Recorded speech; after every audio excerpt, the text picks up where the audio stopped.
Welcome to Abraham's Wallet, where we explore money, family, and legacy through a biblical lens, thinking multi-generationally like Abraham, our namesake, did. And today we're diving into timely financial news to equip you for the best money moves you can be making right now. The big, beautiful bill passed last year brought a bunch of changes to the tax code, launched the Trump accounts, which I'm sure you've heard of, and also affected interest rates. Remember Proverbs 21:20. Here's what it says. The wise store up choice food and olive oil, but fools gulp theirs down. So are you the kind of guy who wants to make shrewd financial decisions today so that your family benefits 10, 50, and 100 years from now? Of course you are. That's why you're listening to Abraham's Wallet, you bold, shrewd leader, you. So I know you're going to be interested to hear from Mark Parrott, who's our in-house certified financial planner and all-around economics guru, geek wizard, to talk you through your best money moves today. So stick around. We're talking practical steps, biblical wisdom, and how to position your family for the long haul. Run your home and your dough like a biblical boss. Mark, how do you feel about being called an economics guru, geek wizard? I came up with that and I kind of enjoyed it. I think amongst my two most commonly used nicknames when you're introducing me in the show, I Yeah. prefer economics guru geek wizard to temporary occasional co-host. So I'd say it's a win for my public image. No, you're in for the long haul. But I did have to record an episode recently all alone, and I had some bees in my bonnet, which is a phrase that you used recently on an episode, which I enjoyed. And I talked about getting old. I know that you haven't heard that yet, I presume, but Oh, I've heard it. I, oh, you did? I I've been no, I haven't heard the episode. You This.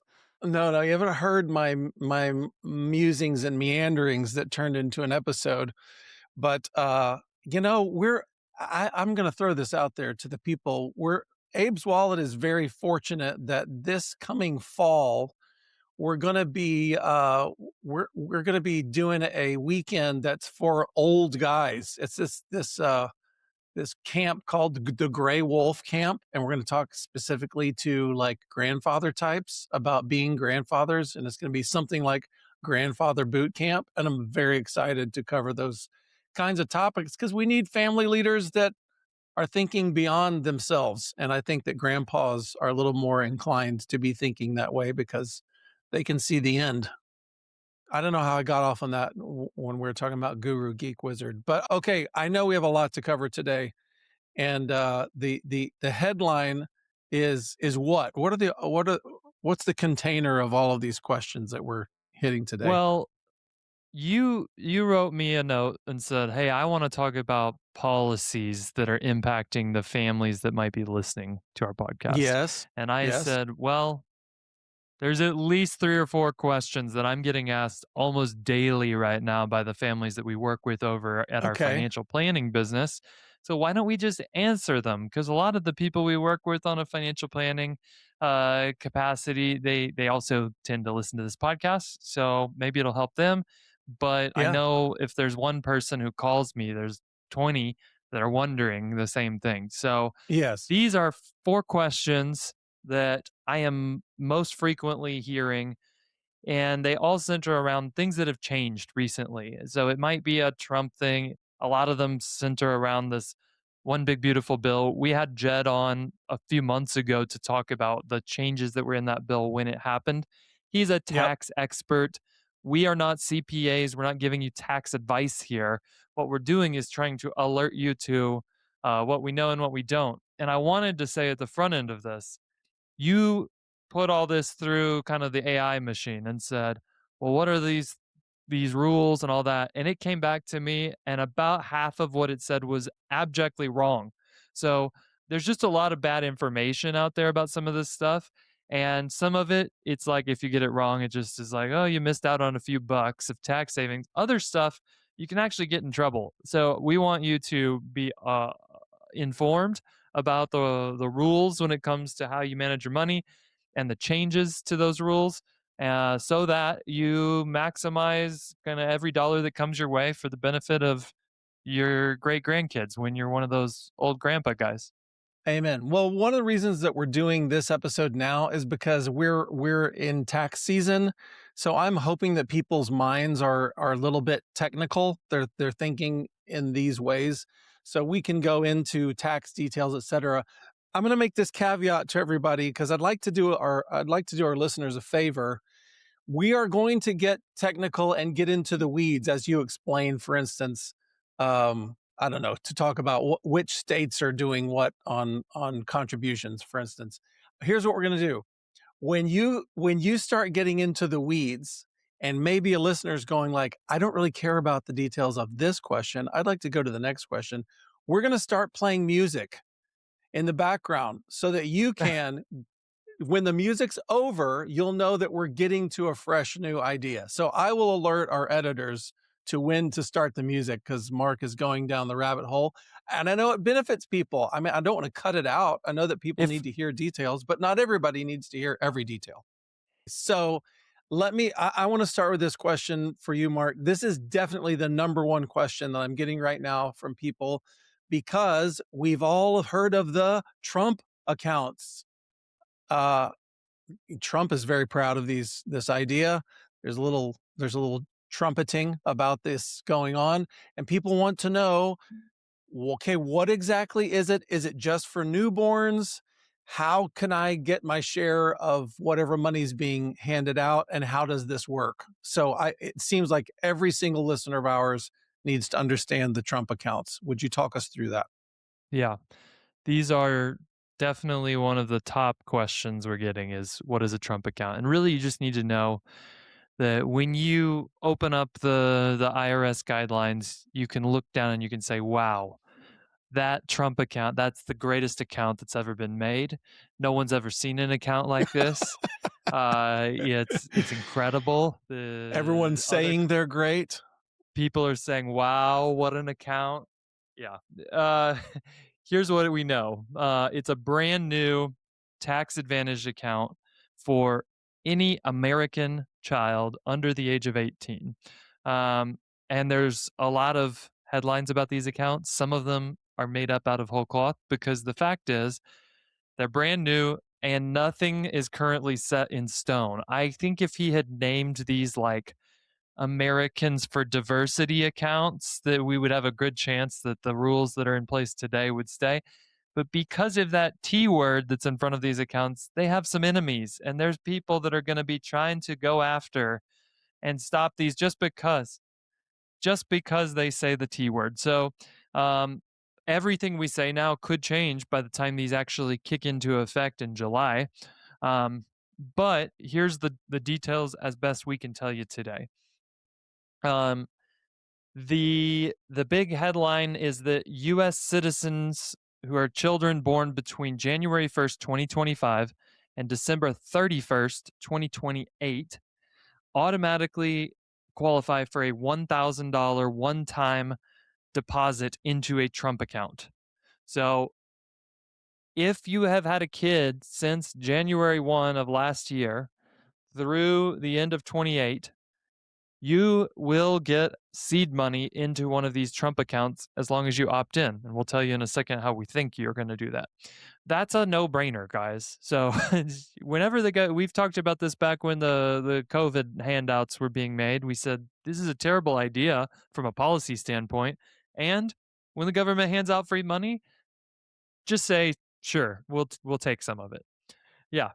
So the Treasury is going to seed these accounts. Now, you can also create a Trump account for, like I said, anyone under the age of 18, and you won't get any seed money. So, Steve, we have between us 5 kids. None of them were born after Jan 1, 2025, but they can all have Trump accounts because they're all under 18. And we can contribute up to $5,000 a year into those accounts. Unlike a 401k, it's not money that we get a tax break on. So you don't get a deduction from your taxes for putting money into one of these. But once money goes in, it can grow on a tax deferred basis, just like a traditional IRA. And the spoiler is as soon as your kid turns 18, these automatically will convert into a traditional It's an IRA. IRA. Right. So is the only difference is that you could contribute into it as a parent as opposed to it being earned income? Bingo. So the big reason that most kids don't have retirement accounts is because I'll never forget when I was studying for the CFP exam, the guy who taught it was very, very good. And I thought this was stupid, but I'll never forget it now. He said, the IRA is like a secret chamber and there's a guard and his name is Ernie. And you can't get into the IRA unless you have Ernie. And Ernie is earned income. And so now Uh-huh. I'm just like, okay, earned income. So most Yep. kids don't have earned income, so they can't contribute to an IRA, Roth or Okay. traditional. This makes it where theoretically you could contribute 5 grand a year from the time a child is born until they're 18 and create a really substantial retirement account for that kid. Yeah. Um, and it would then grow tax deferred. So as long as it's a Trump account, there's some unique rules. It has to be invested in a index of equities in United States stocks. So we talk about diversification. You're probably not going to get the level of diversification we would put into somebody's IRA if they came and said, "Hey, invest this for us." But you're going to get some diversification as long as it's American stocks. But once the kid turns 18, then it becomes an IRA. My guess is they can invest it in whatever they want at that point and probably roll it out to any other IRA provider. And um, it can grow tax deferred. A very small amount can become a really big amount in the long term. If all you do is that take that free money that the government gives you, $1,000, Yep. and the child leaves it in place until they hit retirement age. So they're 65. How much Okay. do you think that $1,000, if the S&P returns stay about what they've averaged historically, how much do you think it is, Oh, Steve? these quizzes are difficult. I'm going to say very quickly 65. I'm going to do a little finance math and I'm going to divide in my head how many times 7 goes into 65. And so I'm going to think that it maybe doubles nine times. So I'm going to say it's going to be $60,000. The answer is $500,000 What?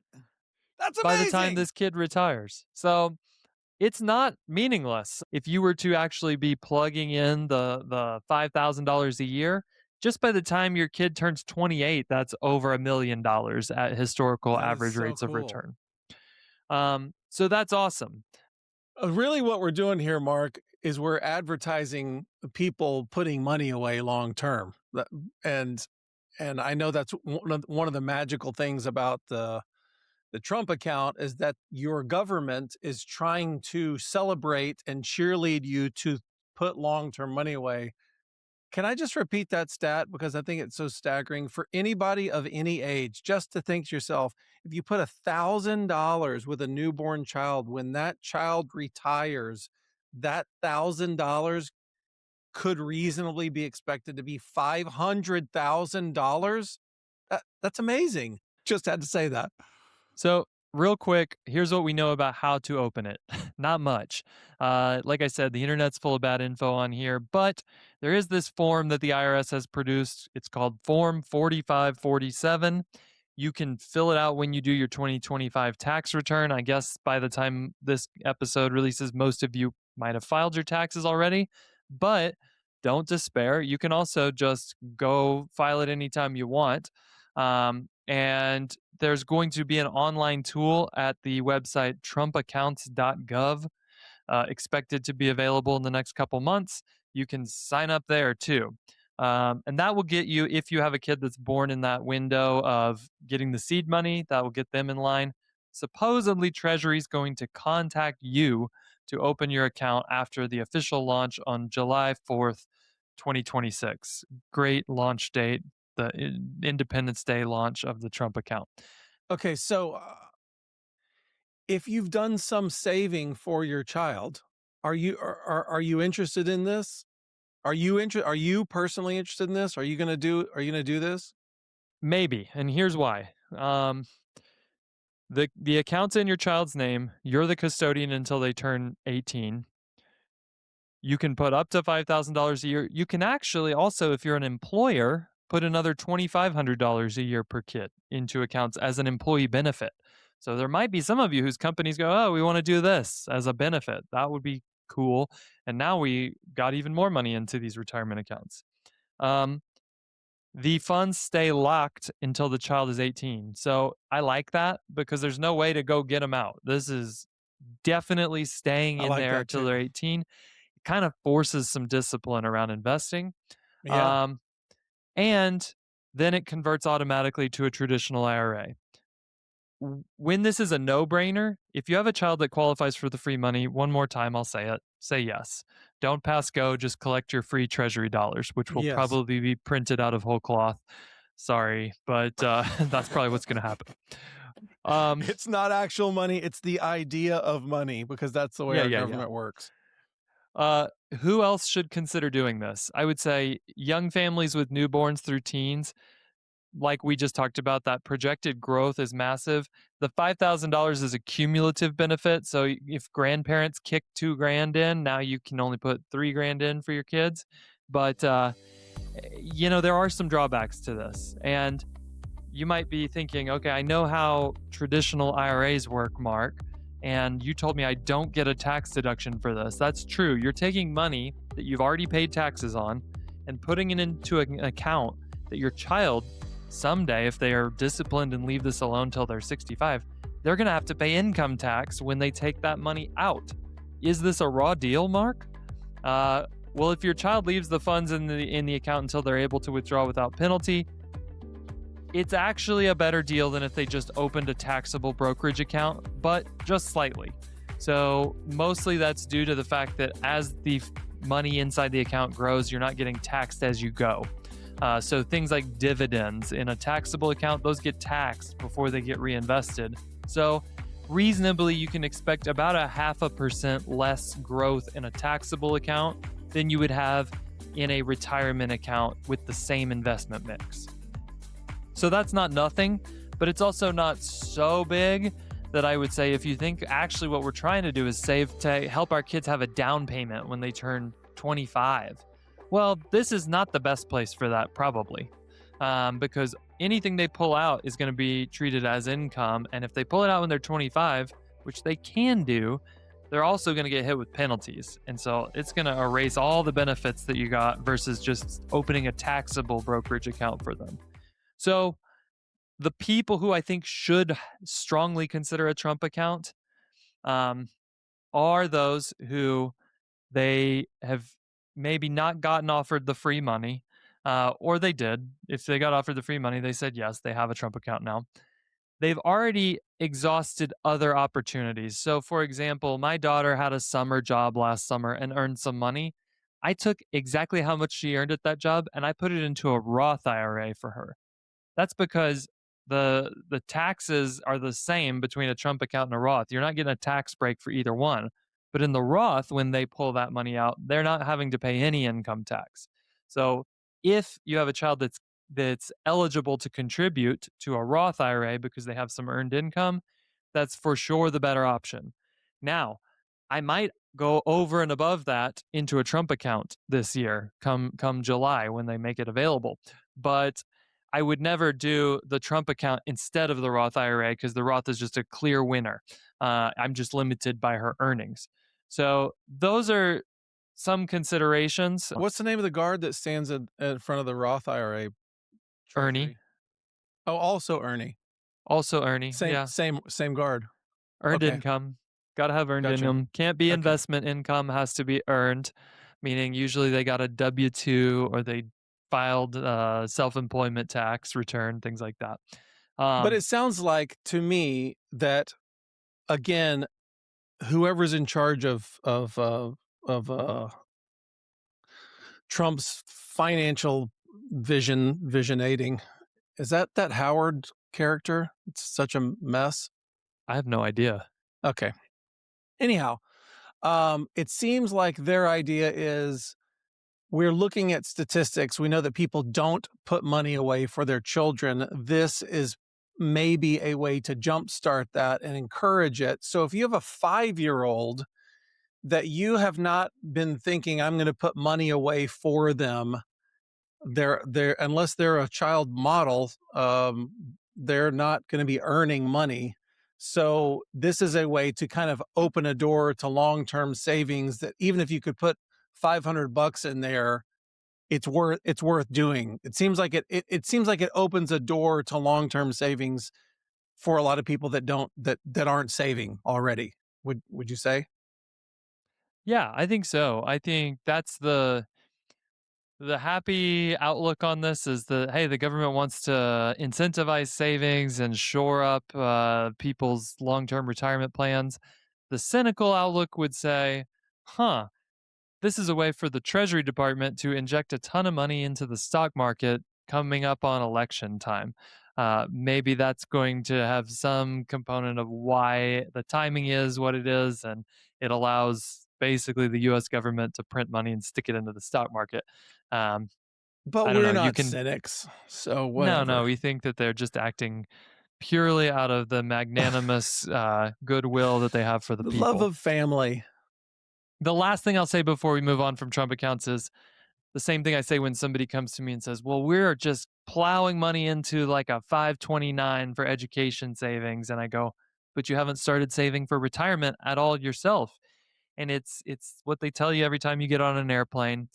Don't turn to the child next to you and fiddle with their mask until you have put yours on. That's how I feel about savings is it doesn't really help your kids if you give them a kickstart in retirement and then let them know, also, I'll be needing $7,000 a month just to buy groceries once you turn 60. Um, so make sure you've sorted out your own needs first and then kind of go in this order we've talked about, which is say yes to the free money, check and make sure you're not eligible for a Roth IRA, and then think about your timeline. And that will help you decide, does it make sense for me to save for my child in a taxable account or into one of these Trump accounts? Good point. The unconscious parent on the window seat isn't that much help to the struggling child in the middle seat, which is where children belong in a plane, by the way, in the middle seat. Okay, thank you. Let's move on. Number two, the number two question is what changed with my HSA or 401ks? We've got a lot of employees here. It's a very common employee benefit. What happened with the big, beautiful bill uh, regarding my HSA or 401k? Do I need to do something different? Yeah. Well, I don't think this was a big, beautiful bill change, but most years, the contribution limits rise for a lot of these account types. So if you had your HSA contributions or your 401k contributions on autopilot and you didn't update them and you didn't get a raise, you might get to the end of the year and realize you haven't fully taken advantage of the types of accounts that you have access to. So I'm going to just quickly go through those.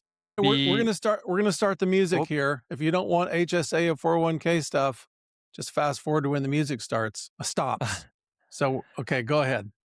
Okay, so the limit for contributing to a retirement plan, which is most commonly 401k, 403b accounts, went up to 24,500. That's up $1,000, and then there's also a catch-up contribution. So if you're 50 or older, you can put another 8 grand in, and they did a super catch-up. If you're 60 to 63, you can put another 11,250 in. They did accompany that with a change. So if your earnings from the company that sponsors the plan is over $150,000, meaning you have 150 grand of W-2 income, then your catch up has to be done as a Roth contribution. So back last year, you could make $500,000 as an executive of a company and you're 55 years old, and you can put that full catch up into your pre-tax account and save tax dollars on it. Well, the government said this year we're going to change that. You can still do your initial $24,500 pre-tax and not pay taxes on that money. But if you do the catch up, we're going to make you pay taxes on it first and put it into a Roth account.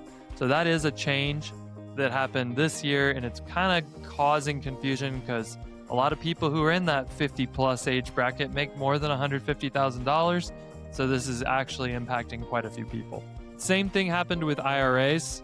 Again, this is same if you do traditional or Roth IRAs, but the limit went up by $500. It's now $7,500 per year per person. If you're 50 plus, it's 1,100 extra can go in, and this is not subject to that rule. So you can make as much as you want, and if you're eligible to contribute to a traditional IRA, you can do the catch up and the normal amount into a traditional IRA. Now, if you're already doing a 401k at work, you don't get to also do an IRA and deduct it. That's probably more technical than we're even going to go into on this podcast. But the most common thing I see here is when a couple is kind of got their autopilot contributions to their Roth IRA going, and then the limit changes, and they go at the end of the year, well, we're $500 short. What happened? And it's because the limit went up and you didn't adjust your monthly. HSAs. So these are health savings accounts, and you have to have a high deductible health plan to be able to contribute, but this is money you can put pre-tax into a health savings account. You can leave it in cash, but you can also take it and invest it in the market. And then that money is available for you to pull out anytime you have an eligible healthcare expense. And unlike an FSA, a flex spending account, with an HSA, you can just keep churning money into this thing, invest it, let it grow, and you don't ever have to take it out until 30 years from now. So it can really grow in a lot the same way as a 401k or something like that. And the limits this year went up by $100 for an individual or $200 for a family. So if you have an HSA for a family, you can put $8,750 into that account.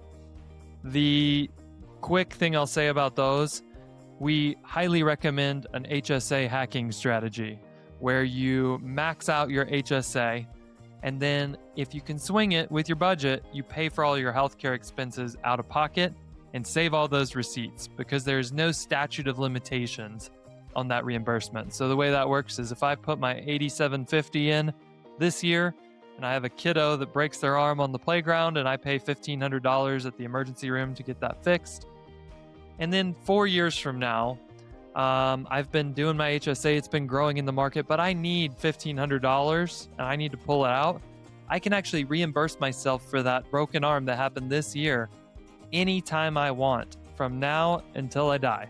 So you kind of build up these expenses, and a lot of families with kids especially are going to have so many expenses over time that they'll be able to pull every single dollar out of that HSA tax-free, whether they do it in a short amount of time or way into their retirement years. And the idea would be you're keeping the growth that money has produced while you're getting your payback dollar for dollar on what your expense was. Is that the idea? Exactly. It becomes the only account that we know about that you can put money into pre-tax that you didn't pay taxes on, and then get it out without paying taxes on it by just saving your healthcare receipts. So where in the order of saving and investing would you put HSAs? I always tell people, if let's ignore all the kids stuff for a second and just say first priority, if your company offers a 401k match, Take it. especially if it's a dollar for a dollar, take all of that. That's free money. Realistically, the very next thing I go to is usually the HSA. Okay. Um, and then after that, we talk about adding on to the 401k or doing Roth IRAs or different things. Okay. So it's quite high on the totem pole. It's Yep. pretty important. And I think a lot of Now, people don't use it because it sounds complicated, or it sounds like, I don't know. one big change that did happen with the One Big Beautiful Bill was that FSAs went up for the first time. The childcare FSA went up for the first time since Ronald Reagan was president. Goodness. So this is kind of a big deal. An FSA, there's two kinds that are common. One is a childcare FSA and one is a healthcare. Now, if you have an HSA, you can't have an FSA as well. You either have one or the other. So I mentioned you have to have a high deductible plan to have an HSA. If you have a Yes. non-high deductible plan, a lot of companies will offer an FSA. And that is a flex spending account that you can use on healthcare expenses. um, that year, but it doesn't get invested and grow like an HSA. It's use it or lose it. You can just carry a tiny bit over to the next year. Um, One hack I always tell people that that limit is $3,400 for a family. So if you have a regular healthcare plan that's not high deductible and your company offers an FSA, you can say, I think I'm going to spend $3,400 on healthcare related things this year. I'd rather not pay tax on that money. Put it in an FSA. One fun fact is if you do that on January 1st, you say, that's how much I'm going to do into my FSA. It gets parsed out through all your paychecks during the year. However, you get access to all $3,400 on January 1st. And what happens is if you said, I'm going to leave my job on January 10th, you can spend all $3,400 in that Hmm. FSA on January 1st and you don't have to pay it back. So that's part of the way these companies work is they build in some degree of people who are going to accidentally not spend all their money. That actually tends to be a whole lot more people than do what I'm talking about. And they lose a little bit of money if people spend and then leave before they've contributed the full amount they committed to. So, fun little hack if you're leaving a job, you can max out your FSA expenses. And websites like FSAstore.com have all sorts of things that you might not think were FSA eligible, but you can get one of those like massage guns or Right. I don't know what I got. I got like a electric stim muscle recovery thing when I left a job once. I don't know. Well, my question is, are you currently doing HSA or FSA? HSA all the way, baby. And Okay. I've been Okay. doing this for a long time and I'm going to pull a lot of money out of an HSA someday without paying any taxes on it because I've got my Google Drive folder between my wife and I. It's on both of our phones. Anytime we have a healthcare expense, whether it's big or just a bottle of Advil at the grocery store, we snap a photo into that Google Drive folder called Mhm. medical receipts and keep track of those. Nice. The last one, the childcare FSA is the one that went up. I mentioned first time since Reagan. This went from 5,000 to 7,500. It's also a use it or lose it account. But if you are paying for childcare, this can be a household employee. This can be a whole bunch of different things. It makes a lot of sense to just save them tax money on that. So, um, yeah, take advantage if you're using at least $7,500 a year worth of childcare that's eligible. Be aware that that increased for That's huge. 2026. Okay. Another question we get, Mark, is about estate taxes. I find that our people, fewer of them are walking through their own, considering their own estate taxes, but they're kind of advising their parents because they might be more up on the news and interested in Abraham's wallet. So they're kind of savvy and they're informing their parents. So that we get questions about estate taxes. So did anything change with regards to estate taxes that people should be thinking about so that they can lose as few dollars as possible that we just volunteer into Yeah. governmental coffers? Well, I don't mean to laugh at our friends out there, but the number of people that are really worried about estate taxes that right now under the current rules do not need to be worried about estate taxes at all is relatively high. Okay. So there's a few things to keep in mind. There's this thing called the gift and estate tax exclusion, and it's actually the same pot. So it's how much you're allowed to either give away in taxable gifts while you're alive or leave to people who are going to receive money after you die. And that is how much you're allowed to transfer without any tax concerns. And it's one pool, meaning if you give it all away while you're alive, then when you die, everything you leave behind will be taxed. Or if you give none of it away while you're alive, then you get the full exclusion on your estate when you die. That number is for 2026 $30 million for a married couple. Okay. So, but there's good news, Steve. If you're thinking $30 million, how will I ever get underneath that number? Well, um, there's also an annual gift exclusion. And what that means is $19,000 per recipient can be given before you even cut into that exclusion amount, that $30 million. But it's even better than this. So let's say that my wife and I, man, the Lord just blesses our socks off, and we want to transfer money to all three of our daughters when they're adults and married. Remember, I said it's $19,000 per recipient, but that doesn't combine as a couple, which means with my three daughters, if they're all married and I want to give the maximum without using any of that $30 million exclusion amount, I can give Mark, I can give 19,000 to one daughter, 19,000 to her husband, and my wife can give 19,000 to that daughter, 19,000 to the husband. And if you multiply this out by three kids that are each married, that's $228,000 a year we could give away before we even Wow. touch that annual or that lifetime exclusion amount. So I don't know too many couples that are giving away that kind of coin, but if that's where you're at, then awesome, and you can do it without even touching your gift tax exemption. Wait, wait, Um, wait. Are you maybe I misheard you. Are you telling me that 19 times 6 is 228? I'm What am I telling missing? you, you get to give 19 times 6, Oh, the wife gets to give 19 times 6. Okay, gotcha. and then your Sorry. wife gets to give 19 times 6. You Okay, got that it. makes sense. So That makes sense. yeah, I appreciate the check on the math. But let's say that okay, you do your kid is buying their first home and you want to do a bigger gift. $100,000 is what they need in order to do a down payment. We think that's a great move if you can swing it, but you are going to need to file a gift tax return on this. And here's what everyone gets wrong. You can give the first 72,000 without any taxable gift because we did 19, 19, 19, 19 to that couple. So that leaves us with 28,000 to get to 100,000 total gift. That's what we're going to have to file a gift tax return for. Now, Okay. when we say gift tax return, all that means is we're going to tell the IRS we gave 28,000 to this one recipient over and above what we were allowed to give in our annual exclusion. And now our $30 million lifetime exemption is only $29,972,000.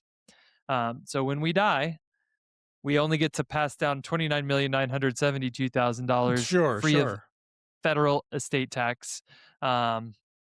And that's, like I said, that's not going to trip too many families in terms of today. Now, there's all sorts of scenarios. The estate tax has been very low at certain times in the past. That could happen again. It's also been as high as infinite in our lifetimes, where they just gave a full estate tax holiday.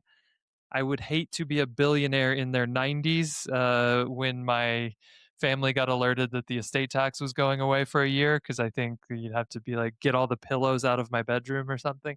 Uh-huh. But um, the one thing I do think is worth mentioning is that there's also state level estate taxes, and those limits in some cases are much, much, much lower.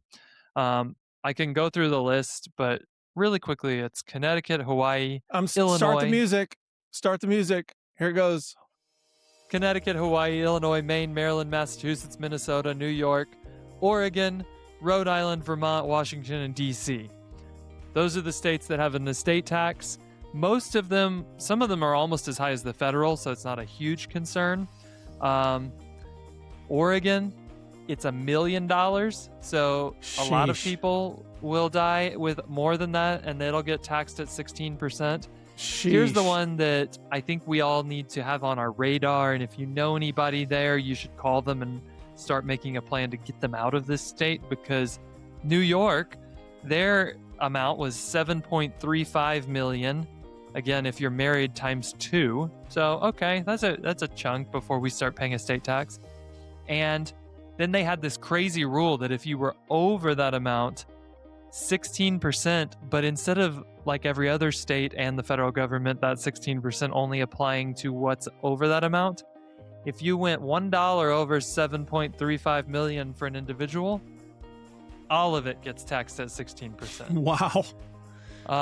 So you can't let that happen. That's pretty bad. However, they just passed a reduction that is set to be enacted on April 1st, which will reduce their estate tax limit to, drumroll, horrifying terror music, $750,000. Oh And my stars. it gets way worse.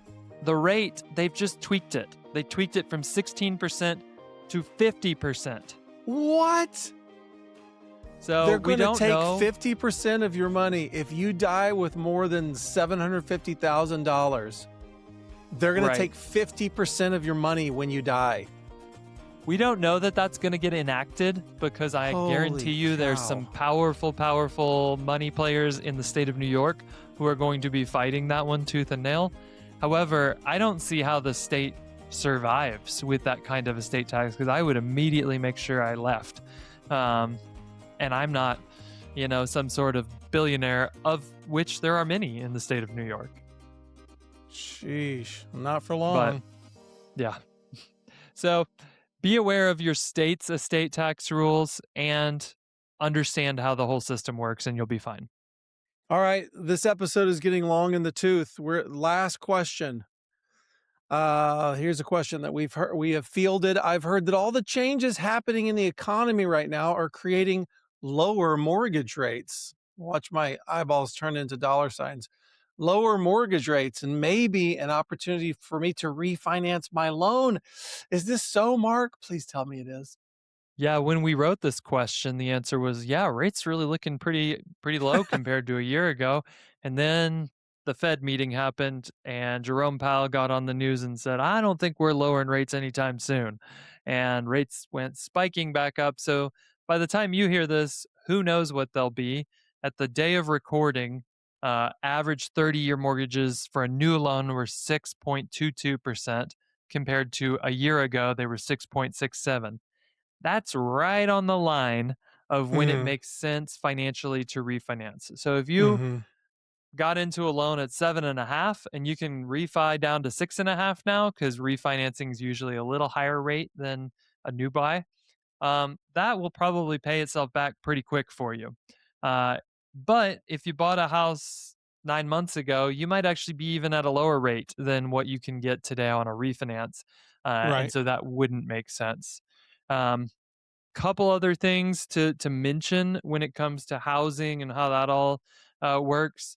The One Big Beautiful Bill did expand deductions, and one of the big ones was they raised the SALT cap, state and local taxes, to it's been at $10,000 for a while. It raised to 40, meaning if you pay real estate tax and state tax and you were paying $20,000 a year, well, you could only deduct to the first 10.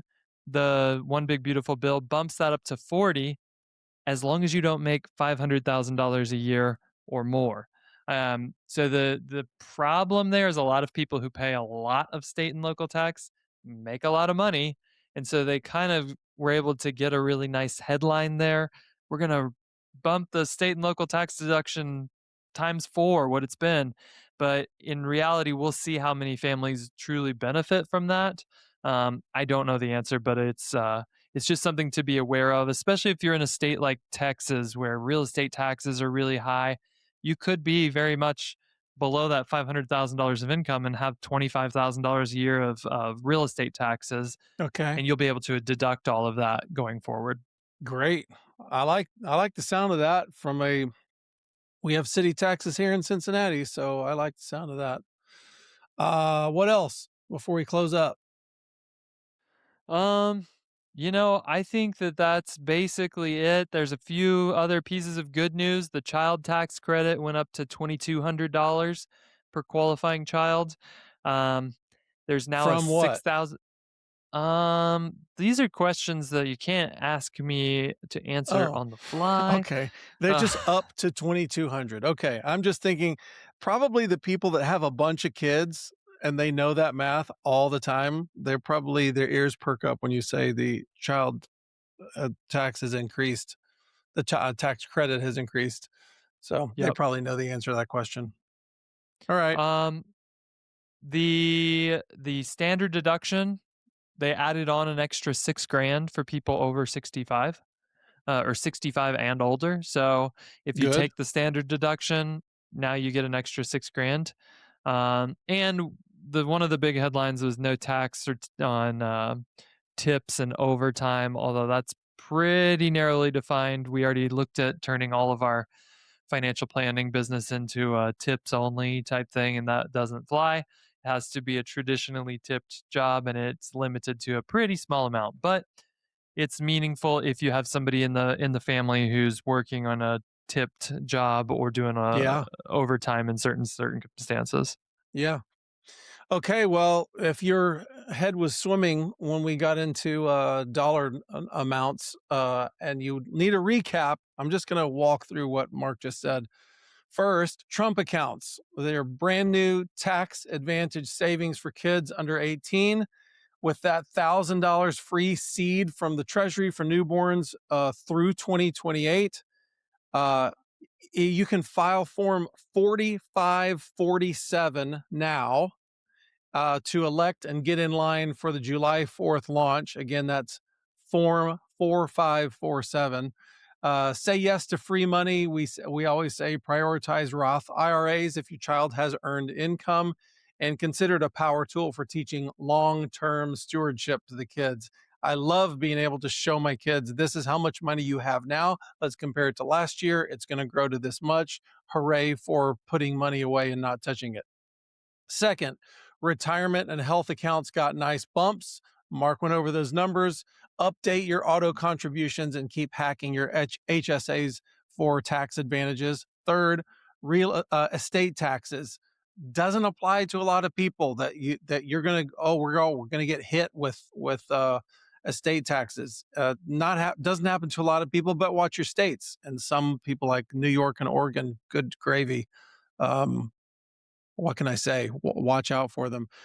Fourth, mortgage rates hovering around 6.22%, down from last year, but ticking up lately. If you're above like 7.5%, we always said when we were in the mortgage business, if we're looking at 1.5%, it's a slam dunk refi. If you can improve your rate by 1.5%, if you're at 1% around there, it's time to crunch numbers and see how long do you think you're going to be in this house? How long until you can recoup the costs of refinancing? Um, Lastly, oh yeah, the Mark mentioned at the end the higher state and local tax caps, which is a good thing. So I just want to remind you again in closing, Proverbs 21:20. The wise store up for the future while fools consume it all today. I know that you guys are bold, forward-thinking leaders building legacies that outlast you. And remember that small steps today compound into massive blessings for your kids and your grandkids and beyond. We bless you to make good monetary choices today for the sake of your family. Run your home and dough like a biblical boss. We'll see you next week.